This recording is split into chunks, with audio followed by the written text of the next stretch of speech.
Hello, everybody, and welcome back to our second episode of the Divot. So glad you could join us. We have another great guest. You may know him as one of the newest members of our hole-in-one club, Yazeed Alghamdi. Yazeed, thanks for being here. Glad to be here. I'm happy being the second guest after David. I'm appreciating your effort of putting that podcast in our community, and I think it's a good addition for us as golfers inside Aramco. Well, that's certainly kind of you to say, and I appreciate that. And that's a big part of what I think this can be. We've got a great community out here, and this is all about learning about the people that make up that community. But since you're in the spotlight right now, let me ask you a question I already know the answer to, but I want everybody else to hear. When did you start playing golf? I actually started in my senior year, 2022, when I was in the States, when I had a course just 15-minute walking from my apartment. And where was that at? So that was Pennsylvania. But born and raised here in Kingdom, correct? So born and raised here in Dammam.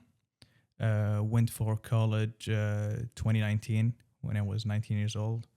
Studied petroleum engineer there in Penn State. Graduated and came back in 2023. Growing up, when you lived here, did you have access to rolling hills? Yeah, I had an access, but did not know anything about golf. So you had that entire childhood, and you had access to the course, and just never touched it? Did not touch it. I think I came here walking around, just like when we play now and see people walking around and know nothing about the sport. Just curiosity. That's actually really interesting to me, and it's something I want to circle back to. But first, I got to talk about this hole-in-one. Walk me through it. Paint our audience a picture. Let's relive this experience with you. Well, it was actually, I was playing a single match with one of the members, Hanel. He is the handicap director. So we were tied the whole game. Believe it or not, that hole-in-one was the reason I won that single match play. I think I can speak for Tom and say that nobody would mind losing to something that spectacular. I mean, it's a hole-in-one. But remind us, if you don't mind, what hole was that on? So it was hole 4, par 3. We both hit a shot. My shot was good. So I went there looking up for it. Did not find it.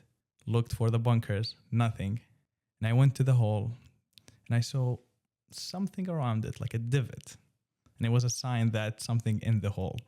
So I went close to the hole and I found my first hole-in-one. And who seemed happier, you or Tom? I think he was happier than me. For some reason, I was happy, don't get me wrong. But like I would say 70% was luck for sure. So once I saw it, I was happy, to be honest. He was taking the ball, gave me the ball. He was the one who took that picture when you posted on the newsletter. So yeah, that was his reaction.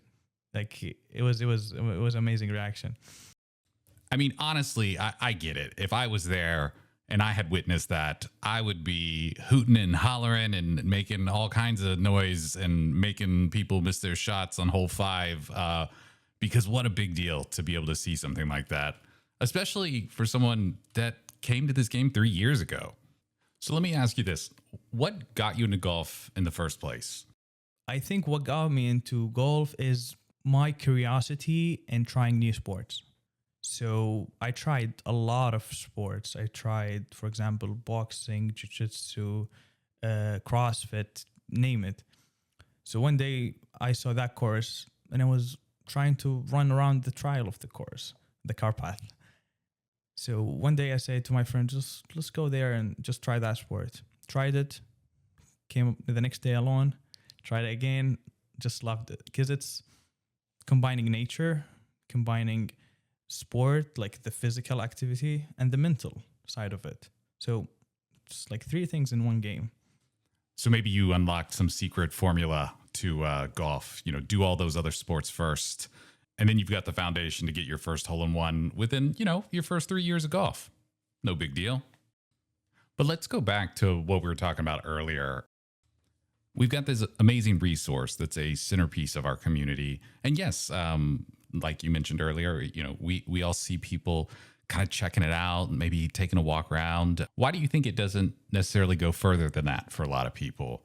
Is there something about the sport that just seems too big to dive into compared to perhaps other sports? That's you spot on. Like a lot of my friends until now, they're older than me and as old as me, but they still do know nothing about golf, and they always ask me how to start. Do I have to be a member? Do I have to pay? Do I have to? A lot of these questions come to them, and they stop at that.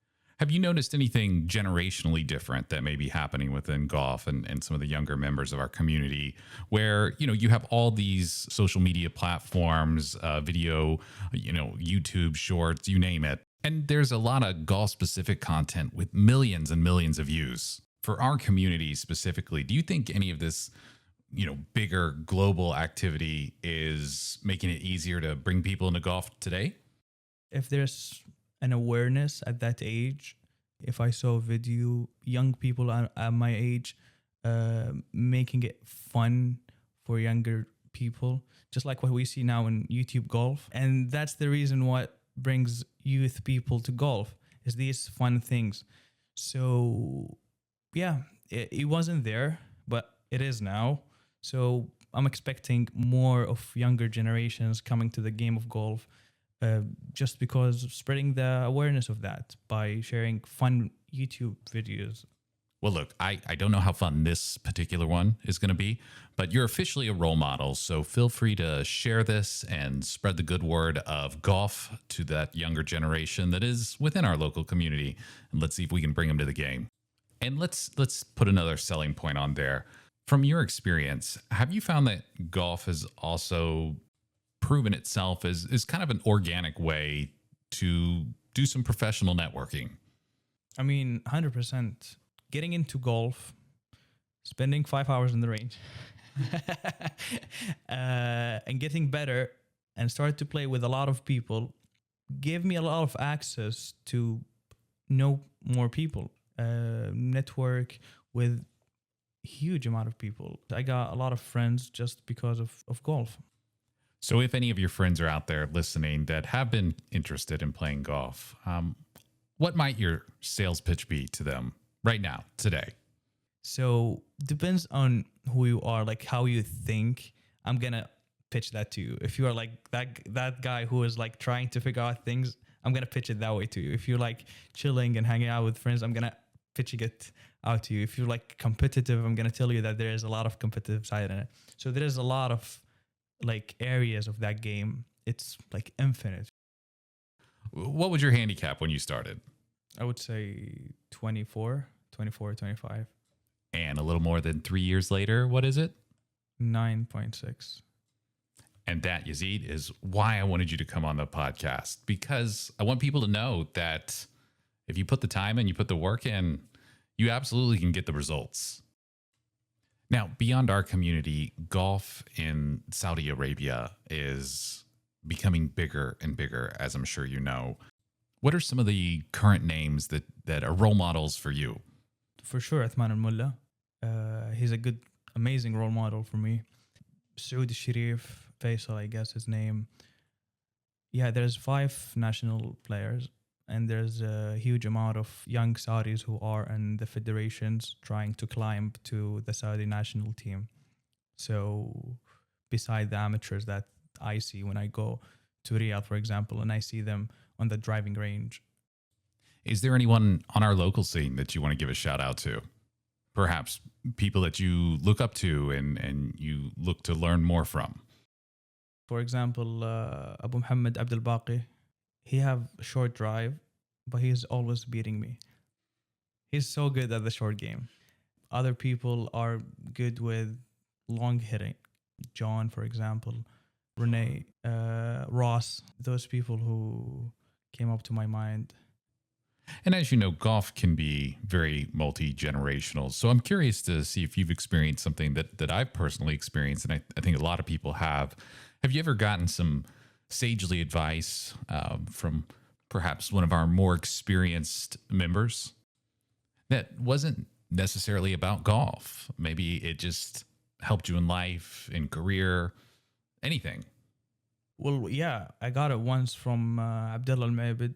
He told me that like whatever assignment you get, whatever opportunity courses you get, just go take the advantage of this opportunity and a lot of doors gonna open to you. It might be amazing to be open for you, and a door can open for you 100 doors. I think that's great advice. And I'm really glad you said yes to this podcast and you were able to share some of your insights about the game and about the people that make up this amazing community that we have here at the Rolling Hills Golf Club. I really appreciate you coming on, Yazeed. Thank you. Thank you. And thank you all for listening in. If anybody has any ideas for future episodes, feel free to reach out to me, James Ridgway, at rhgcmediadirector@gmail.com. From all of us at Rolling Hills, remember, stay sharp and swing smart. Par is just a suggestion.